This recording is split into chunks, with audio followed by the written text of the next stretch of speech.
महसूल मंत्र्याला यावा, कारण हे अधिकार आता आपल्याला डेलिगेट करायचे असेल तर कायद्यामध्ये सुधारणा करावी लागत आहे आणि म्हणून ही सुधारणा आणली आहे।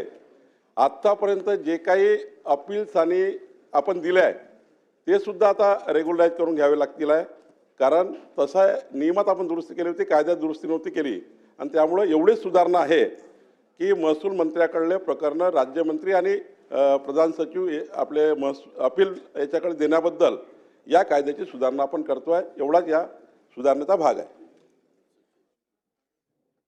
सन्माननीय अध्यक्ष महोदय, मंत्री महोदयांनी हे जे 190चं विधेयक सभागृहासमोर जे मंजुरीला आणलेलं आहे, मंत्री महोदयांच्या सांगण्यानुसार आणि त्यांनी आम्हाला समजवलं त्या पद्धतीनं असं एकंदरीत दिसतंय की मंत्री महोदयांच्या काही पॉवर्स डेलिगेट करायच्या या संदर्भातले विधेयक असं म्हणताय आपण। मला कळलं नाही की या विधेयक हे आणण्याची आवश्यकता काय।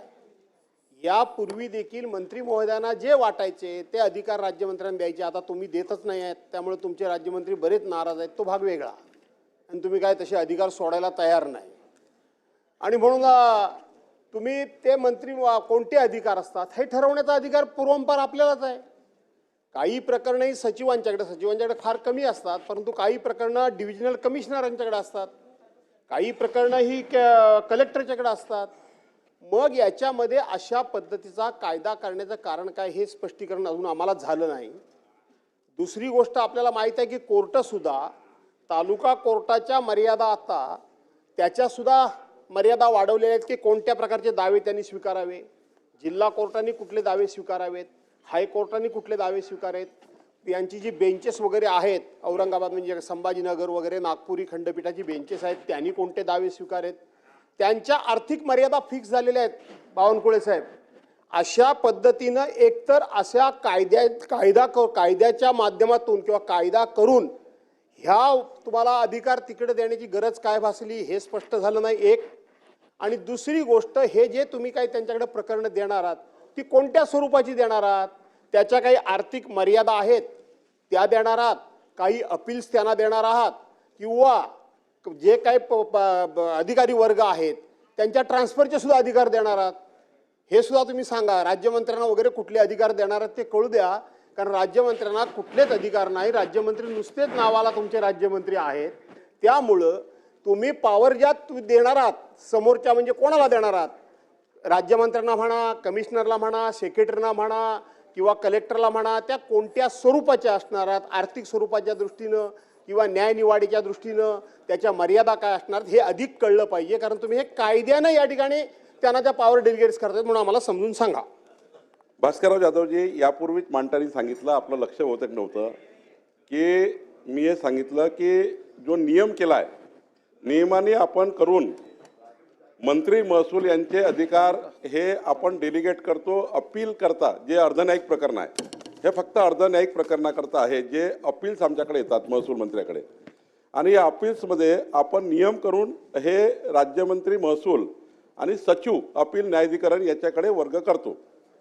आतापर्यंत ही पद्धतीच आहे, पण उच्च न्यायालयामध्ये एक अपील झाली ज्यामध्ये त्यांनी हा दावा केला की या अपील संपूर्ण महसूल मंत्र्यांनीच ऐकाव्या, शासनालाच अधिकार आहेत, हे अधिकार राज्यमंत्र्याला नाही आहेत, हे अधिकार त्या ठिकाणी सचिव अपीलला नाही, हे हायकोर्टाने त्या ठिकाणी फक्त कॅबिनेट मंत्र्यांना, आणि आतापर्यंत जे डेलिगेट केले आहेत ते नियम करून केले आहेत। नियम जो आपण सुधारित केला तर नियमाने आपण हा अधिकार घेतला की मंत्री महसूल हे राज्यमंत्र्याला देऊ शकतील, अपील सचिवला देऊ शकतील, पण हे हायकोर्टाने असं म्हटलं की तुम्हाला हे त्या ठिकाणी कायद्यात नाही आहे, हे नियमात केलेलं आहे, आणि कुठलाही नियम हा या ठिकाणी वैधानिक तरतुदीवर मात करू शकत नाही, आणि म्हणून आता हे आपण वैधानिक तरतूद करतो आहे, आणि म्हणून त्यानंतर जे महसूल मंत्र्याकडे येणारे अपील महसूल मंत्री हे राज्यमंत्री महसूलकडे किंवा सचिव न्याय प्राधिकरणाकडे जे आपण तयार केलेलं आहे अपील रिव्हिजनचं, ते सचिवाची पोस्ट तयार केली आहे, ते ऑलरेडी केली आहे, त्यांना डेलिगेट करू शकतील हा कायदा केल्यानंतरच।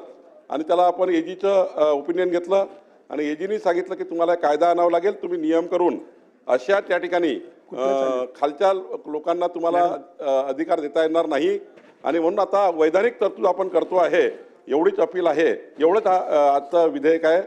आणि उच्च न्यायालयाने हे सूचना केल्यामुळे आपण करतोय. आणि त्यामुळे आजपर्यंत जे काही त्या सरकारमध्ये आत्तापर्यंत जे यापूर्वीच्या सर्व सरकारमध्ये जे आपण अधिकार दिले होते सचिव अपीलला आणि राज्यमंत्र्याला, ते सुद्धा रेग्युलाइज करून घ्यावे लागणार आहे. महोदय, आता एक नवीन प्रश्न उपस्थित झालाय. हायकोर्टानं जे काही डायरेक्शन दिल्या, हायकोर्टानं काय निर्णय दिला, ते महसूल मंत्री म्हणून तुम्ही तुमच्या विभागापुरेसं हायकोर्टाच्या डायरेक्शन प्रमाणे कायद्यामध्ये तरतूद करताय. हे एका वाक्यात आता झालं.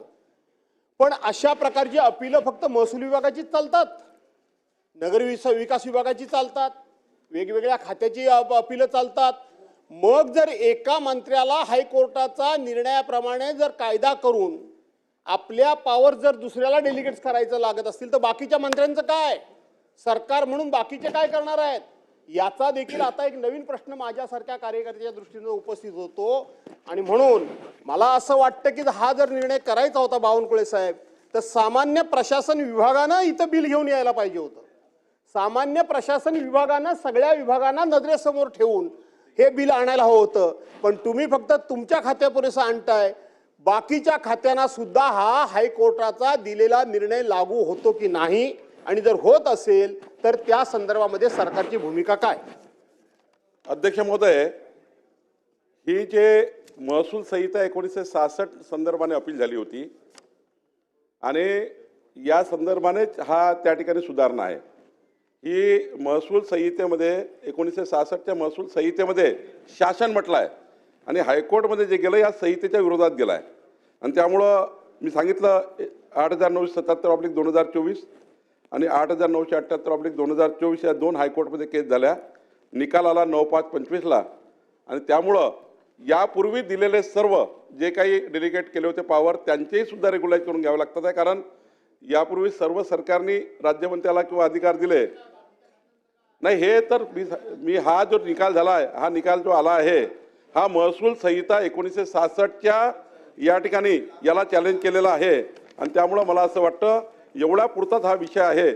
त्यामुळं मला असं वाटतं की यामध्ये आपण सर्वांना, सभागृहाला माझी विनंती आहे की एकमताने आपण हा नाही, त्याच्यामध्ये काय तरतुदी आहे त्या वेगळ्या कराव्या लागतील. ही महसूल संहिता 1966मध्ये ही त्या ठिकाणी अपील झाली होती आणि म्हणून आपण या ठिकाणी 259 या ठिकाणी आणतोय. सन्माननीय मंत्री महोदयांनी हे जे बिल आणलेलं आहे त्याचं मूळच असं आहे की प्रचंड मोठ्या प्रमाणात केसेस आल्या, त्या डेलिगेट केल्या, ते चॅलेंज झालं. आता आपण कायदा करून इतरांना डेलिगेशन करण्याचे अधिकार राज्यमंत्री आणि सचिव अपील यांना करायचं ठरवलेलं आहे.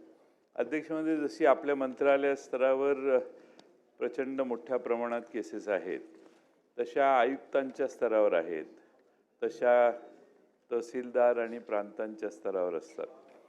आणि त्याचा परिणाम हा होतो की माणसं 2-2, 4-4, 6-6 वर्ष त्या तहसील कचेरीत हेलपाटे घालत असतात. त्यामुळे माझी सूचना अशी आहे, आता मला एक केस माहिती आहे जी पुणे आयुक्तालयात चालू आहे. 13 वर्ष झालं केस चालू आहे. त्या माणसाने अतिक्रमण करून झालेलं आहे. अतिक्रमण करून त्याची विल्हेवाटी लागली आहे, पण केसचा निकाल लागत नाही. का नाही? तर कोणी वेगवेगळ्या ठिकाणी आहेत, त्यांचे प्रोसिजरचे डिले आहेत. आणि म्हणून अध्यक्ष महोदय, माझी विनंती मंत्री महोदयांना आहे की जे हेवी तालुके आहेत, कारण आता लढाई ही बांधावरची व्हायला लागली आहे. एकाच घरात 2 एकराचे 3 हिस्से झालेले आहेत आणि त्यामुळं त्यांच्या जमीन वाटपाचे तक्रारी आहेत. रस्ते, पानंद रस्त्याच्या वरचे अतिक्रमणाचे विषय आहेत आणि या विषयांच्यासाठी एवढा लोड त्या तहसील कचेरीवर येतो की अध्यक्ष महोदय, त्या तहसीलदाराला मंत्री महोदयांचा दौरा असला कुठल्याही मंत्र्यांचा तर तहसीलदार बिचारा त्यांच्याबरोबर जातो आणि त्या दिवशीचे सगळे हेअरिंग ड्रॉप होतात. त्यामुळे माझी सन्माननीय मंत्री महोदयांना विनंती आहे की आता ते बरेच नव्या गोष्टी करतायत, तर याला एक सोल्युशन काढा की हे सगळे हेअरिंग तहसीलदार, नायब तहसीलदार आणि हेवी डिस्ट्रिक्ट जिथे असते, हेवी तालुके जिथे असतील त्यावेळी एखादा ॲडिशनल माणूस नेमून त्याच्याकडे देण्याचा काहीतरी मार्ग काढा. म्हणजे साधारण असं टार्गेट महसूल विभागाचं असावं की प्रत्येक तालुक्यात अपील झाल्यानंतर 1 वर्षाच्या पलीकडच्या केसेस राहणार नाहीत. आणि तेच टार्गेट तुम्ही महसूल आयुक्तांच्याकडे द्या की ज्या काही केसेस असतील त्या जर त्यांना वेळ नसेल, म्हणजे असे अनेक प्रसंग आहेत. 13 वर्षात मी त्या एकाच केसचा फॉलोअप घेतोय, तर ते 13 वर्ष म्हणजे तारीख पे तारीखच चालू आहे. आणि हे बऱ्याच केसेसबद्दल असेल ज्या अर्थी या केसमध्ये आहे. म्हणून माझी विनंती आहे की तुम्ही एकदा आढावा घ्या प्रत्येक महाराष्ट्रातल्या महसूल आयुक्तांच्याकडे किती अपील्स आहेत, किती केसेस पेंडिंग आहेत, त्याचा निपटारा कसा करायचा, तालुक्याच्या स्तरावर किती केसेस पेंडिंग आहेत त्याचा निपटारा कसा करायचा, जिल्हाधिकाऱ्यांनी काय केलेलं आहे याचा आढावा घेऊन पुढच्या अधिवेशनात आणखीन काही डेलिगेट करायचं असेल तर करा, पण लोकांचे दिवस वाचवा, हेलपाटे वाचवा. आणि त्यासाठी ह्या बिलाला तुम्ही म्हणताय, खरं म्हणजे महसूल मंत्र्यांनी माझी केस ऐकली तर मला जेवढं समाधान आहे तेवढं दुसऱ्या कोणी ऐकून माझं समाधान होणार नाही. मग राज्यमंत्र्यांच्याकडे अपील असेल तर राज्यमंत्र्यांनी तेवढ्या पारदर्शक पद्धतीने काम केलं जातंय की नाही याची पाहणीवर लक्ष ठेवावं लागेल. जे दुसरे अधिकारी आहेत ज्यांच्यासमोर अपील होणार आहेत त्यांनी पारदर्शीपणाने काम केले की नाही याची पाहणी तुमच्या कार्यालयातून ठेवा. सगळ्यांच्या नजर आहे एवढा मेसेज गेला तर मनमानी खाली राहील. नाहीतर राज्यमंत्र्यांनी महसूल राज्यमंत्र्यांनी यापूर्वी केलेले प्रताप तुम्हाला माहिती आहेत की नाही माहीत नाही. कधी वेळ मिळाला चहा पाजा तुम्हाला चांगली प्रताप सांगतो. फार भरपूर प्रतापी राज्यमंत्री होऊन गेलेत महाराष्ट्रात. त्यामुळं आपण या डेलिगेशनमध्येही थोडंसं भान ठेवावं एवढीच आमची विनंती. माननीय सभागृहाचे वरिष्ठ सदस्य माननीय जयंत पाटील साहेबांनी ज्या सूचना दिल्या आहेत 2 महत्त्वाच्या आहेत. खरं तर कुठल्याही अधिकाऱ्याकडे जेव्हा अपील होतं नायब तहसीलदार ते मंत्री 90 दिवसाच्या आतच निकाली काढलं पाहिजे. आणि यामध्ये आता आपल्याला खूप काम करावं लागणार आहे जयंत पाटील साहेब. आणि मी तुम्हाला आश्वस्त करतो की मार्चच्या अधिवेशनापर्यंत खालीपर्यंत 90 दिवसातच त्या प्रत्येक केसचा निकाल लागला पाहिजे. शेवटी कशी ज्युडिशियली आहे, हे काही सुप्रीम कोर्ट हायकोर्टसारखी पूर्ण हिअरिंग करा हे करा तसं नाहीच आहे. जे अपील येतात कशी ज्युडिशियली यांचं रिटर्न त्यांचं रिटर्न दोघांचे रिटर्न घेऊन निकाल द्यावा लागतो. रिटर्न स्टेटमेंटवरही तुम्हाला निकाल करता येतो. पण काही लोक तारीख पे तारीख तारीख पे तारीख तारीख पे तारीख ते मी पुढच्या अधिवेशनामध्ये आपला पूर्ण गरज असेल तर कायद्यात बदल करू, सुधारणा करू.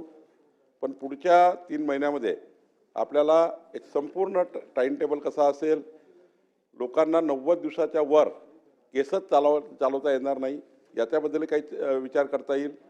पण आपल्याला मी आश्वस्त करतो की येणाऱ्या पुढच्या अधिवेशनापर्यंत ज्या काही केसेस आपल्या प्रलंबित आहे त्या प्रलंबित केसेस 3 महिन्याच्या आतच निकाली काढाव्यात. याकरता जे काही आपल्याला निर्णय करता येईल ते आपण करू.